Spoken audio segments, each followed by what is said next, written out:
ഇതുവരെ ഈ IPL നടന്ന ഏറ്റവും ആവേശകരമായ മത്സരമാണ് ഡൽഹിയും ലക്നൌവും തമ്മിൽ നടന്നത്.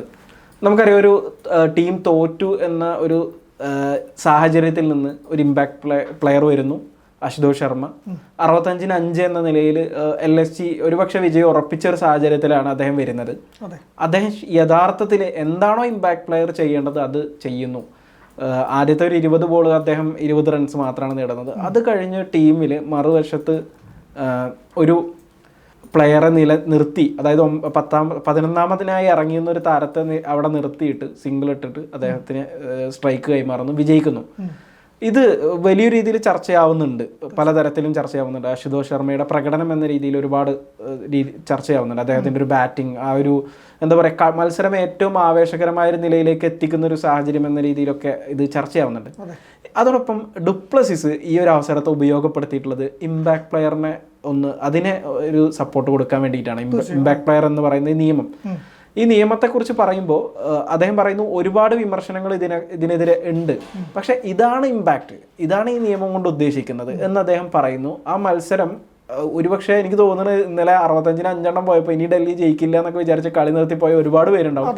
പക്ഷേ ഇമ്പാക്ട് പ്ലെയറിൽ പ്രതീക്ഷ അർപ്പിച്ച് കളി കണ്ട അവസാന നിമിഷം, അല്ലെങ്കിൽ അവസാനം വീണ്ടും എടുത്തിട്ട് ഈ കളി എങ്ങനെ ആയി എന്നൊക്കെ പറഞ്ഞ് അത്ഭുതപ്പെടുന്ന ആളുകളൊക്കെ ഉണ്ടാവും. മാത്രമല്ല, ഈ ഒരു സാഹചര്യത്തിൽ ഡുപ്ലസിസ് ഇത് പറയുമ്പോൾ ഇമ്പാക്ട് പ്ലെയർ എന്ന ഒരു റൂള് അതിനെക്കുറിച്ച് എന്ത് തോന്നുന്നു നിങ്ങൾക്ക്? ഇതിപ്പം പറഞ്ഞാൽ തന്നെ 2 അഭിപ്രായം വരുന്നുണ്ട്. ഇമ്പാക്ട് റോള്, ഇമ്പാക്ട് പ്ലെയർ വേണമെന്നും പറയുന്നുണ്ട്. പക്ഷേ ഇപ്പോഴത്തെ IPL അല്ലെങ്കിൽ ഈ T20 ക്രിക്കറ്റിൻ്റെ ഒരു സൗന്ദര്യം എന്ന് പറയുന്നത് ഇത് തന്നെയാണ് വരുന്നത്. ഇപ്പം സൈഫ് പറഞ്ഞല്ലോ, ഇന്നലെ കളി തീർന്നതാണ്. 5 വിക്കറ്റ് പോയപ്പം ഡൽഹി തീർന്നെന്ന് കരുതെടുത്താണ് അശുതോഷ് വന്നിട്ട് ഈ ഇന്നിങ്സ് എടുക്കുന്നത്. അതായത് കളി തോറ്റ ടീമിനെ ജയിപ്പിക്കാൻ വേണ്ടി വരുന്നതാണ്. ആ ഒരു ഏകപക്ഷീയമായി തീർന്നേക്കാവുന്ന ഒരു കളി അതൊരു ത്രില്ലറിലേക്ക് എത്തിച്ച്, ഒരു ക്ലൈമാക്സിലേക്ക് എത്തിച്ച് അവസാനം ഒരു ത്രില്ലർ വിജയം നേടിക്കൊടുക്കുന്നു. അത് നമ്മൾ IPL കാണാൻ വേണ്ടി കാത്തിരുന്ന, 1 വർഷമായി കാത്തിരിക്കുന്നത് എന്തിനാണ്? ചാമ്പ്യൻസ് ട്രോഫിയുടെ സമയത്ത് നമ്മൾ കാത്തിരിക്കുന്ന IPL വരാൻ പോകുന്നതാണ്. IPL നമ്മൾ എന്തിനാണോ കാത്തിരുന്നത്? IPL നമ്മൾ പ്രതീക്ഷ എന്താണോ അതാണ് ഇന്നത്തെ മത്സരത്തിൽ കണ്ടത്. ഈ ത്രില്ലറാണ് നമുക്ക് വേണ്ടത്. അവർ ഇമ്പാക്ട് പ്ലെയർ അതിൻ്റെ സൗന്ദര്യം കൂട്ടുന്നതാണെന്ന് എനിക്ക് തോന്നുന്നത്. ഇപ്പം ഡുപ്ലസി പറഞ്ഞാൽ തന്നെ ഇതിൻ്റെ സൗന്ദര്യം തന്നെയാണ്. കൈവിട്ട മത്സരം തിരിച്ചു വരുന്നു. നേരെ മറിച്ച് അപ്പുറം പിന്നെ ഒരു ഏകപക്ഷീയമായി ബാറ്റിംഗ് ടീമിന് മാത്രമല്ലല്ലോ കിട്ടുന്നത്, ബോളിംഗിൽ ഇമ്പാക്ട് പ്ലെയർ അവിടെ ഇറങ്ങുന്നുണ്ട്. അപ്പം ആ ടീമിന് ബാലൻസ് ചെയ്യാൻ വേണ്ടി പറ്റും, 2 ടീമിനും ബാലൻസ് ചെയ്യാൻ വേണ്ടി പറ്റും, ടീമിനെ സെറ്റ് ചെയ്യാൻ വേണ്ടി പറ്റും. അപ്പോൾ അതൊരു ആവേശകരമായ മത്സരങ്ങളെല്ലാം ആവേശകരമാക്കുവാണ്. അപ്പോൾ ഒരു പോസിറ്റീവായിട്ടാണ് എനിക്ക് തോന്നുന്നത്. ഇപ്പം പറഞ്ഞാൽ പല വിമർശനങ്ങളുണ്ടായേക്കാം, മുൻതാരങ്ങളൊക്കെ പല താരങ്ങളും വിമർശനം ഉന്നയിക്കുന്നുണ്ട്, അതിലൊക്കെ കാതലുണ്ട്, കഴമ്പില്ല എന്നും പറയുന്നില്ല. പക്ഷേ ഈ പറഞ്ഞ ഒരു ക്രിക്കറ്റിൻ്റെ സൗന്ദര്യം, ഈ T20 നമ്മൾ ആഗ്രഹിക്കുന്ന ഒരു ബാറ്റിംഗ് സ്ഫോടനം, അല്ലെങ്കിൽ ത്രില്ലർ, പിന്നെ ഒരു സൂപ്പർ ഓവറിലേക്ക് പോയേക്കെന്ന് കരുതുന്ന കളി, സൂപ്പർ ഓവറിലേക്ക് എത്തുന്ന കളി, അതിവിടെ കിട്ടുന്നുണ്ട്. ഇമ്പാക്ട് പ്ലെയർ കൊണ്ട് കിട്ടുന്നുണ്ടെങ്കിൽ അത് തന്നെയാണ് IPL സൗന്ദര്യം ഞാൻ കരുതുന്നത്. തീർച്ചയായും. നമ്മളിപ്പോൾ ഈ മത്സരത്തെക്കുറിച്ച് വീണ്ടും പറയുകയാണെങ്കിൽ, മോഹിത് ശർമ്മയുടെ ഒരു അവസാനത്തെ ഒരു സിംഗിള് വളരെ നിർണായകമായിട്ടുള്ളൊരു സിംഗിളാണ്. ഡുപ്ലസിസ് അത് ഓർമ്മിച്ചെടുക്കുന്നത് മുമ്പ് സൗത്ത് ആഫ്രിക്ക ഓസ്ട്രേലിയയുമായിട്ടുള്ള മത്സരത്തിൽ 434 ചേസ് ചെയ്യുന്നുണ്ട് ഏകദിന മത്സരത്തിൽ. ആ മത്സരത്തിൽ മക്കായ ഇന്ത്യനി ഇട്ട ഒരു സിംഗിളിനോടാണ് ഇതിനെ ഉപമിക്കുന്നത്. മോഹിത് ശർമ്മയുടെ ഒരു ജീവിതത്തിലെ ഒരു അത്രയും മഹത്തായ ഒരു സിംഗിൾ എന്ന രീതിയിലൊക്കെയാണ് അതിനെ വിലയിരുത്തുന്നത്. മറുവശത്ത് നമുക്ക് അശുതോഷ് ശർമ്മയുടെ ഒരു ബാറ്റിങ്ങിനെ കുറിച്ച് പറയുകയാണെങ്കിൽ, ഈ ടീം ഇത്രയധികം വിക്കറ്റുകൾ നഷ്ടപ്പെടുന്നത് 65-5 എന്ന സാഹചര്യത്തിലാണ് അദ്ദേഹം ക്രീസിലേക്ക് വരുന്നത്. ആദ്യം അദ്ദേഹം റണ്ണ് കണ്ടെത്തുന്നതിൽ കുറച്ച് ബുദ്ധിമുട്ട് എന്നതിനപ്പുറത്തേക്ക് ടീമിനെ വിക്കറ്റുകൾ അധികം നഷ്ടപ്പെടാതെ ഒരു സ്റ്റഡി ആയിട്ടുള്ള രീതിയിലേക്ക് കൊണ്ടുപോകുന്ന ഒരു സാഹചര്യത്തിലേക്ക് എത്തിക്കുന്നു. അവസാനം കുൽദീപ് യാദവിൻ്റെ വിക്കറ്റ് റണ്ണൗട്ട് ആവുന്നു. ആ ഒരു സാഹചര്യത്തിൽ നമ്മൾ ഈ മത്സരം ലക്നൗ തിരിച്ചു പിടിക്കുന്നു എന്ന് തോന്നിയൊരു സമയമുണ്ട്.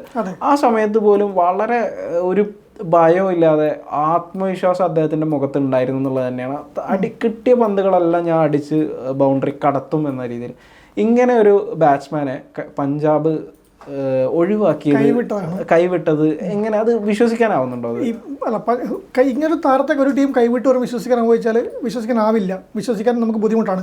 പക്ഷേ പഞ്ചാബ് കൈവിട്ട് പറഞ്ഞാൽ വിശ്വസിക്കേണ്ടി വരും. പഞ്ചാബിൻ്റെ നമ്മൾ ചരിത്രം നോക്കി അങ്ങനെ തന്നെയാണ്. പ്രിൻസ് സിൻ്റെ ഉടമയായിട്ടുള്ള ടീം ഫസ്റ്റ് സീസൺ തൊട്ട് വരുമ്പോൾ തന്നെ ഈ ഒരു നിർണായക താരത്തെ ടീം വിളിച്ച് കഴിഞ്ഞ സീസണിലാണ്. ആ താരം കഴിഞ്ഞ സീസണിൻ്റെ ഇമ്പാക്ട് നമുക്കറിയാലോ. അപ്പോൾ അതാ പറഞ്ഞത്, പഞ്ചാബിൻ്റെ കാര്യം ഇതാണ്. പഞ്ചാബ് ഏറ്റവും ഇത്രയും അമൂല്യമായ ഒരു താരം തന്നെ പറയാൻ പറ്റും അശുതോഷിനെ. ഇപ്പം ആ താരത്തെ വിട്ട് കളഞ്ഞാണ് പിന്നെ സീസണിൽ റിട്ടേൺ ചെയ്തില്ല, ലേലത്തിൽ പിടിക്കാൻ വേണ്ടി ശ്രമിച്ചില്ല. 3.8 കോടിക്കാണെന്ന് തോന്നുന്നു എനിക്ക് ഡൽഹി അദ്ദേഹത്തെ എടുത്തത്. അപ്പം അത്രയും ഈ പഞ്ചാബിൻ്റെ ഒന്നാകുമ്പം അതങ്ങനെ ഉണ്ടാവുമെന്ന് പറയാം. പക്ഷേ ഇന്നലെ ഈ പറഞ്ഞ പോലെ തന്നെ ഈ ബാറ്റിംഗ് തീരുന്ന സമയത്ത് അതായത് പിന്നെ 65-5 പോയി. അപ്പോൾ 50-4 പോയ സമയത്താണെന്ന് തോന്നുന്നത് പീറ്റേഴ്സൺ ടീമിന് മെൻറ്ററായ പീറ്റേഴ്സൺ സംസാരിക്കാൻ പറയുന്നുണ്ട് ആദ്യം തന്നെ വിക്കറ്റുകൾ വീഴുന്നത് നിരാശാജനകമാണ്. പക്ഷേ നോക്കണം, നമുക്ക് രണ്ട് താരങ്ങൾ വരാൻ പോകുന്നുണ്ട്, അശുതോഷും വിപ്രജ്ഞകവും. ഈ 2 താരങ്ങൾ നമുക്കിനി ബാറ്റ് ചെയ്യാൻ ഉണ്ടെന്ന് ഇവർ ഇറങ്ങുന്നതിന് മുമ്പേ പീറ്റേഴ്സൺ പറഞ്ഞു നോക്കുന്നുണ്ട്. ആ ടീമിൻ്റെ മെൻറ്ററിന് തൻ്റെ താരങ്ങളിൽ ഒരു വിശ്വാസമാണ് കാണിക്കുന്നത്. പിന്നെ ഈ 200 മുകളിൽ റൺ ചേസ് ചെയ്യാൻ വേണ്ടി പോകുമ്പോൾ എയർലി 4 വിക്കറ്റുകൾ പോയിട്ടുണ്ട്, 50 റണ്ണാവുമ്പോൾ 4 വിക്കറ്റ് പോയിട്ടുണ്ട്. എങ്കിലും പ്രശ്നമില്ല, എൻ്റെ 2 താരങ്ങൾ വരാനുണ്ടെന്ന് ആ മെൻറ്ററിന് പറയാനുള്ള കോൺഫിഡൻസ്, അത് ഈ താരങ്ങളുടെ കഴിവ്, അദ്ദേഹത്തിനുള്ള വിശ്വാസം, അത് തന്നെയാണ്. അത് 100%, 200% പിന്നെ ശരിയാണെന്ന് കാണിക്കുന്ന രീതിയിലാണ് ഇവർ രണ്ടുപേരും മാറ്റിവെച്ചത്. അശോഷ് മാത്രമല്ല വിപ്രജ്ഞകവും മാറ്റിവെച്ചത്. ആ 2 വെടിക്കെട്ട് ഇന്നിങ്സ് ആയിരുന്നു. അത് തന്നെയാണ് അവർ എന്താണെന്നത് ടീം മനസ്സിലാക്കിയിട്ടുണ്ട്, താരങ്ങൾ ക്യാമ്പ് മനസ്സിലാക്കിയിട്ടുണ്ട്. ഇമ്പാക്ട് പ്ലെയറായിട്ട് ആ റോളിലേക്ക് അദ്ദേഹത്തിനെ കൊണ്ടുവന്നതാണ്. വിപ്രജയോടെ ഇറങ്ങുന്നുണ്ടെന്ന് അറിയാം. അവർക്ക് യാതൊരു ടെൻഷൻ ഉണ്ടായില്ല. അക്ഷർ പട്ടേലിൻ്റെ ടീം സെറ്റായിരുന്നു, അവർക്ക് സംശയം ഉണ്ടായിരുന്നില്ല. പക്ഷേ നമുക്ക് വിന്നിങ് പ്രോബിലിറ്റി നോക്കുമ്പോൾ 1.5% മാത്രമേ പിന്നെ ഉണ്ടായിരുന്നുള്ളൂ, ഡൽഹിക്ക് പറയുന്നുണ്ടായിരുന്നുള്ളൂ. പക്ഷേ ടീമിന് വിശ്വാസം ഉണ്ടായിരുന്നു. നമ്മുടെ 2 താരങ്ങൾ ഇപ്പം സൈഫ് പറഞ്ഞ താരത്തിനൊരു വിശ്വാസമുണ്ട്, ഞാൻ ക്രീസിലുണ്ടാകുമ്പോൾ അവസാന നിമിഷം വരെ ആയാലും ജയിക്കുന്നുള്ളൂ. ആ കോൺഫിഡൻസ് അദ്ദേഹത്തിന് മുഖത്തുണ്ടായിരുന്നു. ഞാനൊരു ഗ്രീസിലുണ്ടപ്പം പിന്നെ 20ാമത്തെ ഓവറാകുമ്പോഴേക്ക് ടീം സ്കോർ കടക്കുന്നൊരു വിശ്വാസം ഉണ്ടായിരുന്നു. അത് ഇപ്പോൾ പറഞ്ഞാലേ മോഹിത്തിൻ്റെ സിംഗിൾ ഇല്ലായിരുന്നെങ്കിൽ എന്തായിരിക്കും എന്നുള്ളത് യാതൊരുമില്ല. പിന്നെ LBW രക്ഷപ്പെട്ടാൽ നമുക്കറിയാം. പക്ഷേ ഈ ജീവിതത്തിലെ ഏറ്റവും വലിയൊരു പിന്നെ ഇന്നലെ ഒരു ഫൈനൽ, നമുക്കൊരു ഫൈനൽ കണ്ട ത്രില്ലിംഗ് തന്നെയായിരുന്നു. ഒരു IPL ഫൈനലായിരുന്നു എന്ന് ആലോചിച്ച് നോക്കിയാൽ ഒരു റണ്ണിന് എന്ത് ഇത്, പ്രത്യേകിച്ച് LSG-DC എന്ന് പറയുമ്പോൾ അധികം ആരാധകരൊന്നും ഇല്ലാത്ത ടീമാണ്. അപ്പൊ ആ ഒരു രീതിയിൽ ഒരു ഗ്ലാമർ അതിന് ഉണ്ടായിരുന്നില്ല. പക്ഷെ താരങ്ങളുടെ ഒരു പെർഫോമൻസ് കൊണ്ട് ഒരു ഗ്ലാമർ അതിന് ഉണ്ടായി വരുന്നുണ്ട് എന്നുള്ളതാണ്. അത് തന്നെയല്ലേ IPL-ന്റെ ഒരു ബ്യൂട്ടി എന്ന് പറയുന്നത്. അത് തന്നെയാണ് വേണ്ടത്. അതാണ് ഞാൻ പറഞ്ഞതും. ഈ നമ്മളിപ്പോൾ ഹൈദരാബാദിനെ പറയുമ്പോഴും ഹൈദരാബാദ് ഇപ്പോൾ കഴിഞ്ഞ 2 സീസണായിട്ട് ആരാധകർ വരുന്നുണ്ട് ആ ടീമിലേക്ക്. പിന്നെ നല്ല കൂറ്റിനടിക്കാത്ത ടീമായിട്ട്. പണ്ട് പറയുമ്പോൾ ഹൈദരാബാദ് അത്ര ആരാധകരൊന്നും ഉണ്ടായിരുന്നില്ല. ആദ്യത്തെ 2-3 സീസൺ കഴിഞ്ഞാൽ ആദ്യത്തെ സീസണിലുണ്ട് എൻ്റെ കറന്റ് ചാർജേഴ്സിന് ആരാധകരുണ്ടായിരുന്നു, പിന്നെ അത് ഉണ്ടായിരുന്നില്ല. പക്ഷേ അവർ കളി കൊണ്ട് ആരാധകർ പിടിക്കുവാണ്. 200-300 അടിക്കുന്ന ഒരു ടീം നമ്മളിപ്പോൾ പറയുന്നത്, ഏത് ടീം 300 അടിക്കുന്ന വെച്ചാൽ ആരും പറയും ഹൈദരാബാദിലേക്ക് അടിക്കുവാണ്. ആ ആരാധകർ ആ ടീമിനെ അങ്ങനെ കാണാൻ തുടങ്ങിയിട്ടുണ്ട്. അതുപോലെ തന്നെയാണ് ഇപ്പോൾ പറഞ്ഞത് ഈ LSG-യും ഡൽഹിയും അധികം ഇല്ലാത്ത പിന്നെ ആരാധകരൊന്നും ഇല്ലാത്ത ടീമായിരുന്നു. പക്ഷേ ഇന്നത്തെ മത്സരം അവസാന നിമിഷം ഒരു നെഞ്ചിടിപ്പേറ്റാൻ വേണ്ടി, പണ്ട് ഇന്ത്യ പാകിസ്ഥാൻ്റെ മത്സരം കണ്ടൊരു പിന്നെ ആ നെഞ്ചിടിപ്പ് പണ്ട് പോകി കൈ പിടിച്ചൊരു ക്യാച്ചൊക്കെ ഓർമ്മയുണ്ടാവും നമുക്ക് പിന്നെ പണ്ടേ ഒരു ക്രിക്കറ്റിൽ. അപ്പോൾ അതുപോലെ ആവേശം കൊണ്ടുവന്നൊരു മാച്ച് ആയിട്ട് ഇത് മാറ്റാൻ വേണ്ടി IPL-ന്റെ ഫൈനലായിട്ട് നമുക്ക് തോന്നുന്ന രീതിയിലേക്ക് വരാൻ വേണ്ടി ഈ ആദ്യ മത്സരത്തിന് ഈ ടീമിന് കഴിഞ്ഞിട്ടുണ്ട്. അത് ഈ താരങ്ങളുടെ പ്രകടനമാണ്, ഈ ഒരു ക്രിക്കറ്റിൻ്റെ ബ്യൂട്ടിയാണ്, ഇമ്പാക്ട് പ്ലെയറുടെ റോള് തന്നെയാണ് അതാണ് ഏറ്റവും വലിയ ഘടകമായി വരുന്നത്.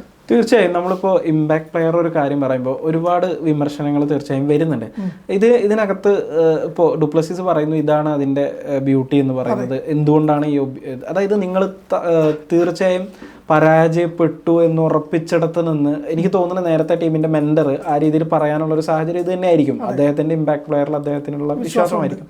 മറുവശത്ത് ഇതിൻ്റെ വേറൊരു വിമർശനം എന്ന് പറയുന്നത് ഓൾറൗണ്ടർമാരെ ഇത് ബാധിക്കുന്നു. ക്രിക്കറ്റിൽ നമുക്കറിയാം ഇന്ന് T20 ഒക്കെ വന്നതോടുകൂടി ഓൾറൗണ്ടർമാരുടെ ഒരു വൻ നിര തന്നെ പല ടീമുകൾക്കുണ്ട്. പ്രത്യേകിച്ച് ടീമിലെ 8ാമതോ 9ാമതോ ഇറങ്ങുന്ന ബാറ്റ്സ്മാൻമാർ പോലും ആളുകൾ പോലും ഇപ്പോൾ സുനിൽ നരൈൻ പോലുള്ള ഒരു ബൗളർ ഒരു ഓപ്പണറായി മാറുന്നു എന്ന തരത്തിലുള്ള ഒരുപാട് ഇമ്പാക്റ്റ് ഉണ്ട്. അപ്പോൾ ഓൾറൗണ്ട് മികവ് എന്ന് പറയുന്ന ഒരു ആർട്ട് ഉണ്ട് ക്രിക്കറ്റിനകത്ത്. അതിനെ ഇത് കില്ല് ചെയ്യുന്നുണ്ട് എന്നുള്ളതൊരു വിമർശനമാണ്. ഇവിടെ സംഭവിക്കുന്നത് ഒരു 11 താരങ്ങൾ കളിക്കുന്ന ഒരു മത്സരത്തിൽ 12ാമനായ ഒരാളെ കൂടി ഇറക്കിയിട്ട് ഒരു താരത്തെ ഒരു ഓൾറൗണ്ടറാക്കി മാറ്റുന്നു എന്നുള്ളതാണ്. ഏത് ടീമിലും 11ാമത്തെ ടെക്നിക്കലി ഒരു ഓൾറൗണ്ടറാക്കി മാറ്റുന്നു എന്നുള്ളതാണ്. ഇതിനപ്പുറത്തേക്ക് ഈ റൂളിൻ്റെ ഒരു പ്രശ്നം എന്ന് പറയുന്നത്, അല്ലെങ്കിൽ ഇതിനെതിരെയുള്ള ഒരു പ്രധാന വിമർശനം എന്ന് പറയുന്നത് ഇത് തന്നെയാണ്. എന്തുകൊണ്ട് അതായത് ഓൾറൗണ്ടർമാർക്ക് ഈ ഒരു രീതിയിലുള്ള ഒരു ഇമ്പോർട്ടൻസ് നഷ്ടപ്പെടുന്ന ഒരു റൂള് നിലനിൽക്കുന്നു എന്നത് തന്നെയാണ് ഇതിനകത്ത് ഉയർന്നു വരുന്ന ഒരു പ്രധാന ചോദ്യം. പക്ഷേ അതിപ്പോൾ പറഞ്ഞ് അവസാനിപ്പിക്കുമ്പോഴേക്കും ഡൽഹിയുടെ ക്യാപ്റ്റൻ അക്ഷർ പട്ടേലാണ്, ഓൾറൗണ്ടറാണ്, ആ ടീമിന് നായകനിട്ടുണ്ട്. മികച്ച ബോളറാണ്, മികച്ച ബാറ്റ്സ്മാനാണ് ടീമിലുണ്ടല്ലോ. അങ്ങനെ നമുക്കിപ്പോൾ ഏത് ടീമിൽ നോക്കിയാലും പല ടീമിലും ഇപ്പം നേരത്തെ പറഞ്ഞു. പക്ഷെ അങ്ങനെ പറയുമ്പോൾ പോലും ഏതെങ്കിലും ഒരു ഞാൻ ഓൾറൗണ്ടർമാര് തീരെ കളിക്കുന്നില്ല എന്നല്ല പറയുന്നത്. ഞാൻ പറയുന്നത് ഒരു നമ്പർ ഓൾറൗണ്ടറാക്കി മാറ്റാൻ വേണ്ടി പറ്റുന്നു. അത് ഈ പറഞ്ഞ പോലെ തന്നെ വരുമ്പോൾ ഞാൻ പറയുന്നത് ഓൾറൗണ്ടർമാരെ ബാധിക്കുന്നില്ല. പക്ഷേ ഇതിന്റെ പേരിൽ ഒരു ഓൾറൗണ്ടർക്കെങ്കിലും ഒരു ടീമിൽ സ്ഥാനം നഷ്ടപ്പെടുന്നുണ്ട് എന്നാണ് ഞാൻ ഉദ്ദേശിക്കുന്നത്. ഇതിന് പകരം ഇപ്പോൾ ഈ ബാറ്റ്സ്മാൻ ഇറക്കുന്നതിനും ഒരു ബൗളർ എക്സ്ട്രാ ഇറക്കുന്നതിനും പകരം ഒരു ഓൾറൗണ്ടർ ഇറക്കിക്കൂടെ എന്നാണ് എൻ്റെ ചോദ്യം. തീർച്ചയായും അങ്ങനെ ഇപ്പോൾ നമ്മളിപ്പോൾ പറയുമ്പോൾ നമ്മൾ മുംബൈയുടെ മത്സരത്തിൽ നമുക്കറിയാം, പിന്നെ മുംബൈ ഇന്ത്യൻസും ചെന്നൈ നല്ല ഉദ്ഘാടനം നടന്ന ആദ്യ മത്സരത്തിൽ രോഹിത് ശർമ്മയ്ക്ക് പകരമാണ് നമ്മുടെ വിഘ്നേഷ് വന്നത്. രോഹിത്തിന് പകരം ഒരു ഓൾറൗണ്ടർ ഇറക്കാൻ മുംബൈ എന്തായാലും തയ്യാറാകില്ല. അല്ല ഞാൻ പറയുന്നത് ഉദാഹരണം പറയുകയാണ്, അങ്ങനെ വരില്ല. അവിടെ ഇപ്പം വരുമ്പം വിഘ്നേഷിന് കളിക്കാൻ അവസരം കിട്ടിയതും ഈ റോൾ കൊണ്ടാണ്. പക്ഷേ ആ ടീമിൽ ഓൾറൗണ്ടർമാരുണ്ട്. സൈഫ് പറഞ്ഞ പോയിന്റ് എനിക്ക് 100% മനസ്സിലായിട്ടുണ്ട്. അത് ശരിയാണ്. പറഞ്ഞ പോലെ ഒരു ഓൾറൗണ്ടറിൻ്റെ ഇത് അവിടെ കുറയാണ്. ഒരു നമ്പറിന് ഇപ്പം പറഞ്ഞ 11 ഒരു നമ്പറിനെ ഓൾറൗണ്ടറാക്കി മാറ്റുകയാണ്. ഒരു നല്ലൊരു ബാറ്റ്സ്മാനെ ഇറക്കാം, നല്ലൊരു ബോളറെ ഇറക്കാം, ഒരു നമ്പർ മാറ്റുകയാണ്. പക്ഷെ അതുകൊണ്ട് എനിക്ക് അതിൽ സൗന്ദര്യം ഇത് ക്രിക്കറ്റിനെ ഒരു ബാധിക്കുന്നു, അല്ലെങ്കിൽ ഈ പറഞ്ഞ പോലെ ഓൾറൗണ്ടർ പ്രസക്തി പറയുന്നത് എനിക്ക് തോന്നുന്നില്ല. നല്ല കളിക്കാർ ഓൾറൗണ്ടർമാരുടെ ടീമിൽ എന്തായാലും ഉണ്ടാവും. അതിനൊപ്പം തന്നെ ഒരു സ്പെഷ്യൽ ബാറ്റ്സ്മാനെ പകരം ഒരു സ്പെഷ്യൽ ബോളർ ഇറക്കാൻ വേണ്ടി പറ്റും. ഈ പറഞ്ഞ രോഹിത്തിന് പകരം നമുക്ക് ചിന്തിക്കാൻ പറ്റുമായിരുന്നു. രോഹിത്തിന് പകരം ഒരു താരം IPL കളിക്കാൻ ഇപ്പോൾ വരുന്നു, ഈ മുംബൈ ടീമിൽ കളിക്കുന്നു. ഇപ്പം നായകനായിട്ട് ഇപ്പം സഞ്ജു ഇപ്പം ബാറ്റിന് ഇറങ്ങുന്നു. അതൊക്കെ ഒരു വളരെ ഇതായിട്ട് പറയുമ്പം അനുകൂലമായി ഒരുപാട് കാര്യങ്ങൾ വരുന്നുണ്ട്, നല്ല പോസിറ്റീവായിട്ട് ഘടകം വരുന്നുണ്ട്. പക്ഷേ പറഞ്ഞ പോലെ ഓൾറൗണ്ടർ പ്രസക്തി കുറയുന്നുണ്ടല്ലോ, ഒരു നമ്പർ മാറ്റാൻ പറ്റുന്നുണ്ട്. പക്ഷെ അതിനെക്കൊണ്ടൊരു ദോഷമായിട്ട് അങ്ങനെ പ്രത്യേകിച്ച് വരുമെന്ന് എനിക്ക് തോന്നുന്നില്ല. ഞാൻ കാണുന്നത് അതൊരു നേട്ടമായിട്ടാണ്. ഓൾറൗണ്ടർമാർ ടീമിലുണ്ട്. പക്ഷേ ഒരു ബോളറൊക്കെ അല്ലെങ്കിൽ പിന്നെ ഇങ്ങനെ വരുന്ന ഓൾറൗണ്ടറിൻ്റെ പുതുമുഖ ബോളർക്ക് അല്ലെങ്കിൽ ഈ അശ്വർഷ പോലത്തെ ബാറ്റ്സ്മാൻ അദ്ദേഹത്തിൻ്റെ റോള് കിട്ടുവാണ്, ഒരു അവസരം കൂടുതലായിട്ട് വരുവാണെന്ന് എനിക്ക് തോന്നുന്നത്. തീർച്ചയായും നിങ്ങൾ പറയുന്നത് ആ ഒരു തരത്തിൽ ശരിയാണ്. ഒരു ബൗളർക്കോ അല്ലെങ്കിൽ ഒരു ബാറ്റ്സ്മാനോ ഒരു എക്സ്ട്രാ ചാൻസ് കിട്ടുന്നു. ആ ചാൻസ് ഇപ്പുറത്ത് നഷ്ടപ്പെടുന്നത് ഓൾറൗണ്ടർക്കാണെന്നാണ് ഞാൻ പറയാൻ ശ്രമിച്ചത്. ശരിയാണ്, അതാണ് ഞാൻ പറഞ്ഞത്. അതായത് ഒരു ടീമിൽ ഒരു ഇപ്പോൾ നമുക്ക് ബാറ്റിങ്ങിലും ബോളിങ്ങിലും ഉപകാരപ്പെടുന്ന ഒരു ഓൾറൗണ്ടറെ ഇറക്കുന്നതിന് പകരം ഒരു ബാറ്റ്സ്മാനെ ഇറക്കി പിന്നെ ആ ബാറ്റ്സ്മാനെ മാറ്റി ഒരു ബൗളറെ ഇറക്കുന്നത്, അതൊരു ക്രിക്കറ്റിനെ സംബന്ധിച്ച് അതിൻ്റെ സൗന്ദര്യത്തെ സംബന്ധിച്ചും അതിൻ്റെ ഒരു എന്താ പറയുക പ്രവചനാത്മകത ആ ഒരു രീതിയിൽ പ്രഡിക്റ്റ് ചെയ്യാൻ പറ്റുന്ന രീതിയിലേക്ക് ക്രിക്കറ്റിനെ മാറ്റുന്നുണ്ട് എന്നത് ശരി തന്നെയാണ്. പക്ഷെ ഈ പറയുന്ന പോലെ മുമ്പ് യുവരാജ് സിംഗ് ഉൾപ്പെടെയുള്ള ആളുകൾ ഇത് പറഞ്ഞിട്ടുണ്ട് എന്നാണ് എനിക്ക് തോന്നുന്നത്. അങ്ങനെ എൻ്റെ ഓർമ്മയിലുണ്ട്. ഇത് ഓൾറൗണ്ടർമാരെയാണ് ബാധിക്കുന്നത് എന്ന തരത്തിൽ. എന്തായാലും ഇപ്പോൾ ഇമ്പാക്ട് പ്ലെയേഴ്സിന്റെ ഒരു കാലമാണ്. അവര് മികച്ച പ്രകടനം കാഴ്ചവെക്കുന്നതാണ് നമ്മൾ കണ്ടുകൊണ്ടിരിക്കുന്നത്. ഇപ്പോൾ തീർച്ചയായും ഇപ്പോൾ വിഘ്നേഷിന്റെ ഒരു പെർഫോമൻസ്, മലയാളി താരം വിഘ്നേഷിന്റെ പെർഫോമൻസ്, സഞ്ജു സാംസന്റെ കാര്യത്തിൽ എനിക്ക് വേറൊരു തരത്തിലും കൂടി നമുക്ക് വേറൊരു പോസിറ്റീവ് വശം, ഈ നിയമത്തിന്റെ ഒരു പോസിറ്റീവ് വശം എനിക്ക് പറയാൻ തോന്നിയത് എന്താണെന്ന് വെച്ച് കഴിഞ്ഞാൽ അദ്ദേഹം പരിക്ക് പറ്റിയ ഒരു താരത്തെ ഈ ഒരു നിയമം ഉള്ളത് കൊണ്ട് അദ്ദേഹത്തിന് ഏറ്റവും ശക്തിയുള്ളത് എന്താണോ അത് ടീമിന് വേണ്ടി ചെയ്യാൻ കഴിയുന്നു എന്നത് ഒരു പോസിറ്റീവായിട്ടുള്ള കാര്യം തന്നെയാണ്. പക്ഷെ അത് ഈ പറയുന്നത് പോലെ ചില സമയത്തൊക്കെ ഒരു പക്ഷേ നമ്മളിതൊക്കെ പറയുമ്പോൾ നമ്മൾ കൃത്യമായി വിലയിരുത്തണം. ഈ അഡ്വാൻറ്റേജ് രണ്ട് ടീമിനും കിട്ടുന്നുണ്ട്. ഏറ്റവും ഫലപ്രദമായിട്ട് തന്ത്രപരമായിട്ട് സ്ട്രാറ്റജിക്കലായിട്ട് ഇത് ഉപയോഗിക്കാൻ പറ്റുന്ന ആളുകളാണ് ഇതിൽ സക്സസ് ആവുക എന്നുള്ളത് കൃത്യമാണ്. ഇപ്പോൾ വിഘ്നേഷിനെ പോലുള്ളൊരു ബൗളർ ഉപയോഗിക്കുന്നത് അദ്ദേഹത്തിന്റെ കഴിവ് കണ്ട് ആ ഒരു സാഹചര്യത്തിലാണ്. കൃത്യമായി ചെന്നൈ സൂപ്പർ കിങ്സിന്റെ ഒരു മിഡിൽ ഓവറിനെ ഒരു തരത്തിൽ ഒരു ആശയക്കുഴപ്പത്തിലാക്കാൻ അദ്ദേഹത്തിന് കഴിഞ്ഞു എന്നുള്ളത് തന്നെയാണ് ഇത്. എന്തായാലും എനിക്ക് തോന്നുന്നത് ഈ നിയമമായിട്ട് തന്നെ നിലനിൽക്കുന്നു. കാരണം ഇതൊരു ഞാൻ നേരത്തെ പറഞ്ഞ പോലെ ഓൾറൗണ്ടർമാരെ ബാധിക്കുന്നുണ്ടെങ്കിൽ പോലും ഒരു ടീമിനും ഒരു ഓവർ അഡ്വാൻറ്റേജ് കൊടുക്കുന്നില്ല എന്നുള്ളതൊരു യാഥാർത്ഥ്യമാണ്. രണ്ട് ടീമിനും ഇത് കൃത്യമായി ഈ റൂൾ ഉപയോഗിക്കാൻ പറ്റുന്നുണ്ട്. അത് ഫലപ്രദമായി ഉപയോഗിക്കുന്ന ആളുകൾ, സ്ട്രാറ്റജിക്കലായിട്ട് ഉപയോഗിക്കുന്ന ആളുകൾ വിജയിക്കുന്നുണ്ട്. ഇന്നലെ ഡൽഹിക്ക് ചെയ്യാൻ പറ്റിയത് അതാണ്, മുംബൈ ചെയ്യാൻ ശ്രമിച്ചത് അതാണ്. പക്ഷെ നമുക്കറിയാം കുറച്ചൊരു 10-20 റൺസും കൂടി അവർക്ക് എക്സ്ട്രാ ഉണ്ടെങ്കിൽ തീർച്ചയായും ആ കളി തിരിച്ചു വരാൻ പറ്റുന്നൊരു, അതായത് വിഘ്നേഷ് ഒരു എന്താ പറയുക കളിയിലെ ഒരു താരമൊക്കെയായി മാറാനുള്ളൊരു സാഹചര്യം തീർച്ചയായും വിഘ്നേഷിന് ഉണ്ടായിരുന്നു എന്നുള്ളത് യാഥാർത്ഥ്യമാണ്. അപ്പൊ ഇനിയുള്ള മത്സരങ്ങളിലും എന്തായാലും എനിക്ക് തോന്നുന്നത് 2027 വരെ ഈ റോളിൽ ഒരു മാറ്റം ഉണ്ടാവാൻ സാധ്യത ഇല്ല എന്നുള്ളതാണ്. തീർച്ചയായും എന്തായാലും ആരാധകരെ സംബന്ധിച്ച് ഇതൊരു നല്ല സന്തോഷമുള്ള കാര്യം തന്നെയാണ്. ടീമുകളെ സംബന്ധിച്ച് ഇതൊരു സന്തോഷമുള്ള കാര്യം തന്നെയാണ്. കാരണം പലപ്പോഴും തോൽക്കാൻ പോകുന്ന ഒരു മത്സരം തിരിച്ചു പിടിക്കുക എന്നുള്ളതൊക്കെ രീതിയിൽ എന്തായാലും ഇനിയും ആവേശകരമായ മത്സരങ്ങൾ IPL കാണാൻ കഴിയട്ടെ എന്ന് നമുക്ക്